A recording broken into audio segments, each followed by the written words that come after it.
What happens when Hollywood's most controversial figure sits down with late-night television's smuggest host? It only took 34 seconds for Stephen Colbert to destroy his own reputation with one outrageous comment that would send shockwaves through the entertainment industry. The tension began the moment Gibson settled into the guest chair. While most hosts would start with pleasantries or discuss upcoming projects, Colbert had other plans. His opening question wasn't about Gibson's new movie or his directing career.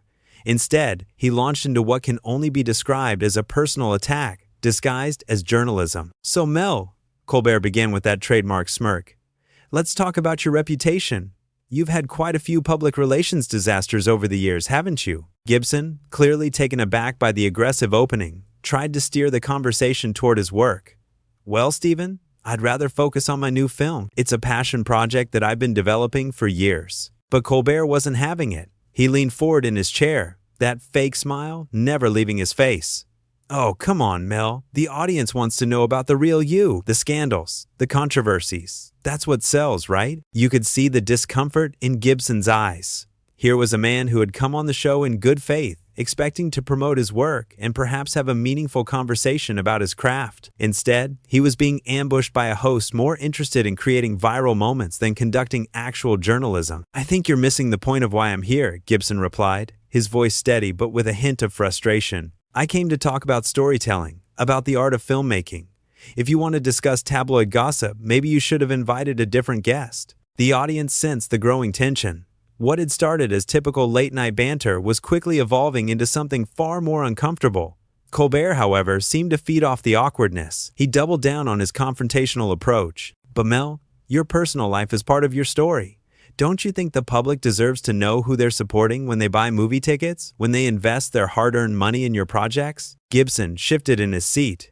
Any reasonable person watching could see that this line of questioning was crossing professional boundaries. But Gibson maintained his composure, showing a level of grace that his interrogator clearly lacked. "Stephen, every person in this business has made mistakes. What matters is how we learn from them and move forward. I'm here tonight because I believe in the power of cinema to tell important stories, to bring people together.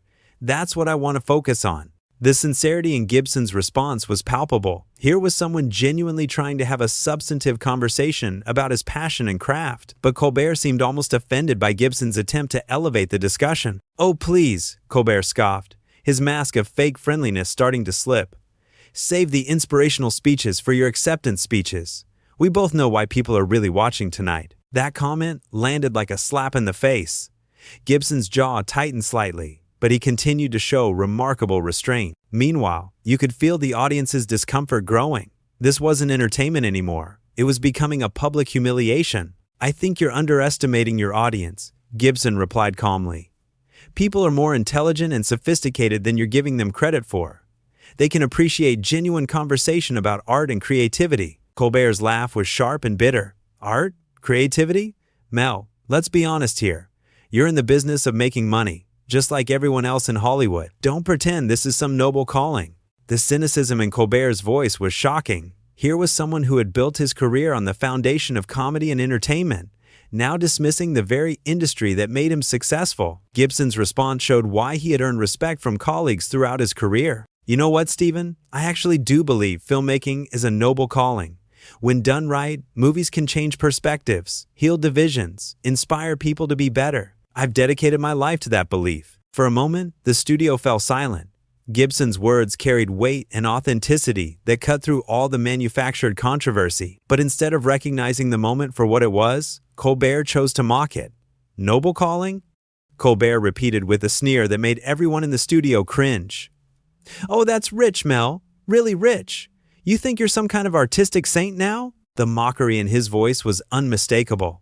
Gibson had just shared something deeply personal about his passion for filmmaking, and Colbert's response was to ridicule it. You could see the hurt flash across Gibson's face, though he tried to hide it. "I think anyone who dedicates their life to telling stories that matter is engaged in something meaningful," Gibson said quietly, "whether that's through film, television, books, or any other medium." But Colbert wasn't finished. He leaned back in his chair with that self-satisfied expression that his fans might find charming, but in this moment just looked cruel. "Come on, be honest with your fans. It's about the money, the fame, the power. All this noble artist stuff is just marketing. The audience was getting restless. What they had expected to be an entertaining late-night interview was turning into something ugly. Gibson, however, refused to take the bait. His response showed the kind of dignity that was completely absent from his host. If it was about money, Stephen, I would have made very different career choices. Some of my most meaningful projects were financial risks, but they were stories I felt needed to be told. Colbert rolled his eyes dramatically. Oh, please. Every actor says that. Every director claims their latest project is so important, so meaningful. It's all part of the game. Maybe for some people, Gibson replied. But not for me. And I think your viewers are smart enough to tell the difference between genuine passion and empty publicity. That seemed to strike a nerve with Colbert. His fake smile faltered for just a moment, revealing something darker underneath. My viewers? You think you know my audience better than I do? Gibson remained calm despite the increasingly hostile tone. I think people everywhere appreciate authenticity. They can sense when someone is being real with them versus when they're being manipulated. The word manipulated hung in the air like an accusation. Whether Gibson intended it or not, he had just called out exactly what Colbert was doing. Instead of conducting a fair interview, the host was trying to manipulate both his guest and his audience for cheap entertainment. Colbert's response was telling. Manipulated? That's a strong word, Mel. Are you saying I'm manipulating my audience? I'm saying that when you reduce every conversation to cynicism and controversy, you're not giving people credit for wanting something deeper, Gibson answered. People are hungry for real connection, for genuine dialogue. The sincerity in Gibson's voice was undeniable. Here was someone actually trying to have a meaningful conversation, while his host seemed determined to drag everything down to the lowest common denominator. Real connection? Colbert laughed harshly. This is late-night television, not therapy. People tune in to be entertained, not to hear your philosophical musings about the nature of storytelling. Gibson's patience was remarkable, but you could see it being tested. Entertainment doesn't have to be shallow, Stephen. Some of the best entertainment throughout history has also been meaningful. Comedy can make people think. Interviews can inspire. Inspire? Colbert's voice dripped with disdain. You really think highly of yourself, don't you? The great Mel Gibson, here to inspire us all with his wisdom? The personal attack was so blatant that several audience members shifted uncomfortably in their seats. Gibson had done nothing to deserve this level of hostility. He had been respectful, thoughtful, and genuine throughout the entire exchange. I don't think I'm better than anyone, Gibson said softly.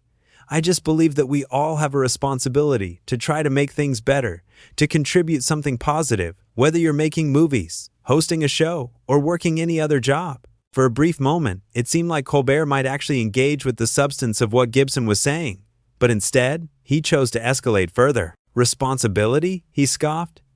The only responsibility I have is to my network and my ratings. Everything else is just pretentious nonsense. The mask had completely slipped now. Colbert was revealing his true priorities, and they had nothing to do with serving his audience or creating quality content. It was all about numbers and corporate interests. Gibson looked directly at the camera, speaking to the viewers at home rather than his hostile host. I believe people deserve better than that. They deserve hosts who respect them, guests who are honest with them, and content that actually adds value to their lives. The direct appeal to the audience was brilliant. Gibson was bypassing Colbert entirely and connecting with the people who really mattered. You could see the panic flash across the host's face as he realized he was losing control of his own show. Don't you dare lecture my audience, Colbert snapped, his composure finally cracking. These people tune in to see me, not to hear your sanctimonious preaching. The venom in Colbert's voice shocked everyone in the studio. Gibson sat back slightly, clearly taken aback by the sudden explosion of hostility. But rather than backing down, he found his own voice growing stronger. I'm not lecturing anyone, Stephen. I'm simply treating your audience with the respect they deserve, something you seem incapable of doing. That was it. The gloves were officially off. Colbert's face flushed red as he realized that his guest had just called him out in front of millions of viewers. His next words would go down in television history as one of the most unprofessional moments ever captured on live television. Respect? Colbert's voice rose to nearly a shout. You want to talk about respect? You come on my show, my house, and you have the audacity to tell me how to treat my own audience? These people wouldn't even know your name if it wasn't for the scandals. The studio fell dead silent. Even the camera operators seemed stunned by the outburst. Gibson's jaw dropped slightly, not in anger, but in genuine disbelief that a professional host would say something so cruel and inappropriate. Stephen, Gibson said quietly, his voice steady despite the attack. "I think you need to take a step back and remember where you are. This is your show. Yes, but these are real people watching. They don't deserve to see their host lose control like this." But Colbert was beyond reason now. Years of fake smiles and manufactured charm had given way to something ugly and real. "Don't you dare tell me about my own show. You think you can come here and play the victim? The noble artist who's been misunderstood?" Gibson stood up slowly from his chair. It wasn't an aggressive move, but rather the measured response of someone who had reached their limit. "I came here tonight to have a conversation about my work, to connect with people who might be interested in the stories I'm trying to tell. But you've made that impossible." The power dynamic had completely shifted. Gibson, standing calmly while his host continued to rant from his chair, looked like the adult in the room. Colbert, meanwhile, was rapidly losing what remained of his credibility. "Sit down," Colbert demanded, pointing at the chair. "You don't get to grandstand on my set." "Actually, Stephen, I do get to stand up when I'm being disrespected," Gibson replied with quiet dignity. "And I think it's time for me to leave." The audience began to murmur. This was unprecedented. Guests don't just walk out of late-night interviews. But Gibson had been pushed far beyond any reasonable limit. Colbert's next words would seal his fate. "Fine, walk out, run away like you always do when things get difficult. But don't expect anyone to feel sorry for you." The cruelty of the comment was breathtaking. Here was a host who had systematically bullied his guest for the entire interview.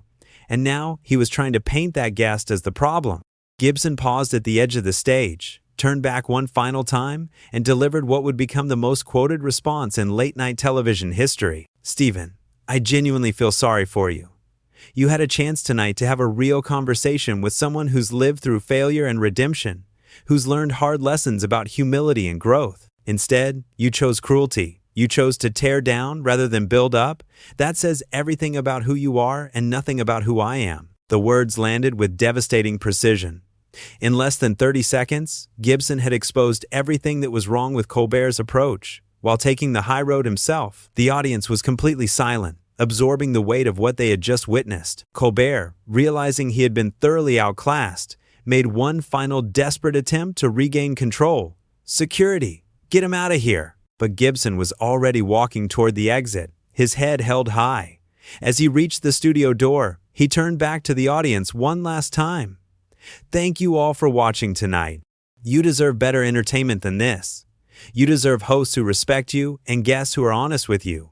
Don't settle for less." And with that, Mel Gibson walked out of The Late Show, leaving behind a host who had completely destroyed his own reputation in the span of a single interview. Colbert sat alone at his desk, the studio lights harsh and unforgiving, as his audience processed what they had just seen. The silence stretched on for what felt like an eternity. Production assistants scrambled behind the cameras, unsure of how to proceed. Colbert himself seemed frozen, perhaps finally realizing the magnitude of his unprofessional behavior. When he finally spoke, his voice was hollow, lacking any of its earlier venom. "Well, folks, that was something different tonight." But the damage was done. In trying to humiliate his guest, Stephen Colbert had instead revealed his own character flaws for all the world to see. Meanwhile, Mel Gibson had shown grace under pressure, dignity in the face of hostility, and genuine care for the audience that was supposedly being entertained. The contrast couldn't have been more stark or more damning for the host who forgot his most basic responsibility.